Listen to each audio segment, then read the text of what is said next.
வணக்கம் நண்பர்களே, நம்ம ஜிவி டூர் பிளானர்ஸ் வழங்கும் ஜனவரி மாதம் 2024 ஷீரடி பக்தி சுற்றுலா. இந்த சுற்றுலாவில் ஷீரடி மட்டுமல்ல, 3 ஜோதிர்லிங்கங்கள், அதாங்க கிருஷ்ணேஸ்வர், திரையம்புகேஸ்வர் மற்றும் பீமாசங்கர், இந்த 3 ஜோதிர்லிங்கங்களையும் இந்த சுற்றுலாவில் தரிசனம் பண்ண போகிறோம். இது மட்டும் இல்லை, மும்பையும் ஒரு நாள் வந்து அங்கே லோக்கல் சைட் சீயிங் பார்க்க போகிறோம். இந்த அத்தனை ஊர்களையும் 7 நாளில் நம்ம சுற்றி பார்க்க போகிறோம். அந்த சுற்றுலா பற்றிய முழு தகவலும் இந்த நிகழ்ச்சியில். உங்களின் பார்வையில் இன்று ஒரு தகவல் 360. இந்த சுற்றுலா தொடங்கும் நாள் 24/1/2024, தேதி 24, வருஷம் 24. ஸோ ஜனவரி மாதம் 24ஆம் தேதி மதியானம் 1:30க்கு சென்னை சென்ட்ரலில் தொடங்குது. என்று முடிவடைது பார்த்தீங்கன்னாக்கா 30/1/2024 சென்னை எக்மோரில் இரவு 10 மணிக்கு முடிவடைது. 7 நாட்கள் இந்த சுற்றுலா நடைபெற இருக்கிறது. இந்த சுற்றுலாவில் நம்ம வந்து 2 ட்ரெயின் ஜேர்னி மட்டும்தான். 24/1/2024 அன்னைக்கு மதியம் 1:30 அளவில் கிளம்பக்கூடிய 22/160 சென்னை சென்ட்ரலில் இருந்து மும்பை சென்ட்ரல் வரைக்கும் போகக்கூடிய அந்த மும்பை எக்ஸ்பிரஸ். அதே போல் திருப்பி வர்றது பார்த்திங்கன்னா 29ஆம் தேதி இரவு மும்பையில் சென்ட்ரலிருந்து கிளம்பி சென்னை எக்மோர் வரக்கூடிய அந்த எக்ஸ்பிரஸ். திருப்பி வரும்போது மும்பையிலிருந்து இரவு 8:30க்கு நேராக தென் மாவட்டங்கள், அதாவது திருச்சி, மதுரை, திண்டுக்கல், அப்புறம் வந்து திருநெல்வேலி, நாகூர் வரைக்கும் வர்றதுக்கு அப்படி ஒரு தோதான வண்டியும் இருக்குது. இந்த சுற்றுலா நம்ம பார்க்கக்கூடிய இடங்கள் ஷீரடி சாய்பாபா மந்திர், அந்த கோயில் அங்கே தரிசனம் பண்ணிவிட்டு அப்புறம் அதுக்கு பக்கத்தில் 70 கிலோமீட்டர் தூரத்தில் இருக்கக்கூடிய சனி சிங்னாப்பூர் அப்படிங்கிற ஒரு அந்த கோயிலையும் தரிசனம் பண்ண போகிறோம். அதை முடிச்சுட்டு அதன் பிறகு நம்ம பார்த்தோம்னா நேராக அவுரங்காபாத்தில் உள்ள கிருஷ்ணேஸ்வர் அப்படிங்கிற சிவபெருமானுடைய 12 ஜோதிர்லிங்கங்களில் ஒன்றான அந்த கிருஷ்ணேஸ்வர் கோயிலையும் தரிசனம் பண்ணிவிட்டு அப்புறம் அதே அவுரங்காபாத்தில் உள்ள இந்த எல்லோரா குகை கோயில் உண்டான அந்த கைலாசநாதர் குகை கோயிலையும் நம்ம பார்க்க போகிறோம். அதன் பிறகு நாசிக் ரோட்டில் இருக்கக்கூடிய திரையம்புகேஸ்வர், அது ஒரு மிகப்பெரிய ஒரு ஜோதிர்லிங்கம் ஒன்று. ஸோ அதையும் இந்த சுற்றுலா தரிசனம் பண்ண போகிறோம். நாசிக்கில் உள்ள பஞ்சவடி அப்படிங்கிற இடத்தையும் நம்ம பார்க்க போகிறோம். அதன் பிறகு பார்த்திங்கன்னா புனேயில் இருக்கக்கூடிய பீமாசங்கர்ங்கிறது வந்து ஒரு ஜோதிர்லிங்கம். ஆக இப்போ 3 ஜோதிர்லிங்கம் ஆகிப்போச்சு. இந்த புனேயில் உள்ள பீமாசங்கர் பார்த்துட்டு அப்புறம் நம்ம கடைசியாக என்ன செய்யப்போம்னு சொன்னால் மும்பை வந்து ஒரு நாள் லோக்கல் சைட் சீயிங்.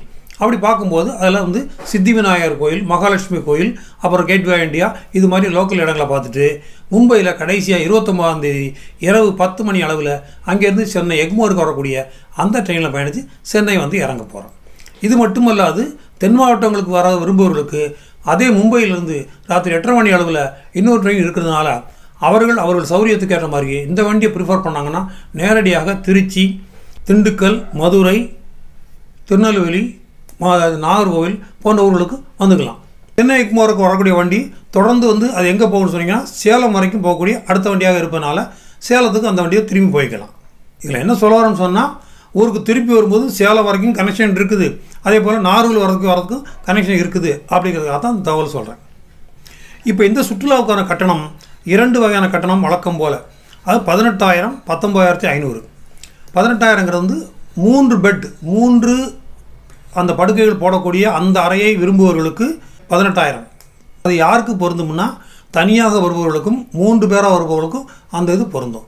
இல்லை ஹஸ்பண்ட் ஒய்ஃபாக தனியாக வர்றாங்கன்னா அவங்களுக்கு டபுள் பெட், 2 படுக்கை உள்ள ஒரு தனி அறை வழங்கப்படும். இது எல்லாமே ஒரு நபருக்கான கட்டணங்கிறத நீங்கள் மறந்துடக்கூடாது. இந்த கட்டணத்தில் என்னென்ன அடங்கும் அப்படி பார்த்தீங்கன்னாக்கா, போக வர ஸ்லீப்பர் கிளாஸ் ட்ரெயின் டிக்கெட், அப்புறம் தங்கும் இடங்கள் வந்து ஏசி செய்யப்பட்ட 3 ஸ்டார் லெவலில் உள்ள ஹோட்டல்ஸ், அப்புறம் வந்து 3 வேளை சைவ உணவு இறங்குற இடத்துல இருந்து தான். ட்ரெயினில் பயணிக்கும்போது உணவு வந்து அவரவர் பொறுப்பு.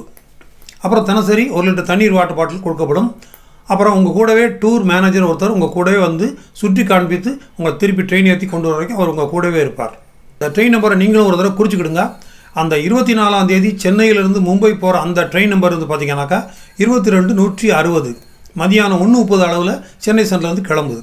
அதே போல் மும்பையிலிருந்து சென்னைக்கு திரும்பி வரக்கூடிய அந்த ட்ரெயின் மாதிரி பார்த்திங்கனாக்கா 29/1/2024 அன்னைக்கு வண்டி எண் 22/157 சென்னை எக்மோருக்கு நேரடியாக வரக்கூடிய அந்த ட்ரெயின். இது போக மும்பை சென்ட்ரலிருந்து மதுரை வழியாக நாகூர் வரைக்கும் செல்லக்கூடிய அந்த ட்ரெயின் நம்பர் பார்த்திங்கனாக்கா 16/351. இது எந்த ரூட்டில் வருதுன்னு பார்த்தீங்கன்னாக்கா நேராக காஞ்சிபுரம், செங்கல்பட்டு, விழுப்புரம், இந்த விருத்தாச்சலம், அப்புறம் திருச்சி, திண்டுக்கல், மதுரை, அப்புறம் கோயில்பட்டி, திருநெல்வேலி, நாகர்கோவில் வரைக்கும் அந்த ரூட்டில் வருது. என்ன நண்பர்களே, 7 நாட்களில் 3 ஜோதிர்லிங்கம், ஷீரடி சாய்பாபா மற்றும் மும்பை இத்தனை இடங்களையும் இந்த சுற்றுலா கவர் பண்ணுது. இந்த சுற்றுலா ஒரு அருமையான சுற்றுலாவாக அமையும் என்பதில் எந்த விதமான சந்தேகமும் இல்லை. ஸோ பொங்கல் கழித்து ஒரு வாரம் கழித்து இது கிளம்புறதுனால உங்கள் அனைவருக்குமே ஒரு பொருத்தமான ஒரு நாளாக இருக்கும். ஸோ இந்த நாட்களும் இந்த தொகையும் உங்களுக்கு சரியாக வந்தால் நீங்கள் இந்த சுற்றுலா கலந்து கொள்ள தொடர்பு கொள்ள வேண்டிய அந்த நம்பர், ஃபோன் நம்பர் இங்கே கொடுத்துருக்குறேன். இதுக்கு நீங்கள் ஃபோன் பண்ணி எப்படி கலந்துக்கணும், பணம் எப்படி கட்டணும் அப்படிங்கிறத தெரிஞ்சுக்கலாம். மீண்டும் இது போன்றது ஒரு சுற்றுலா தகவலுடன் உங்களை சந்திக்கிறேன்.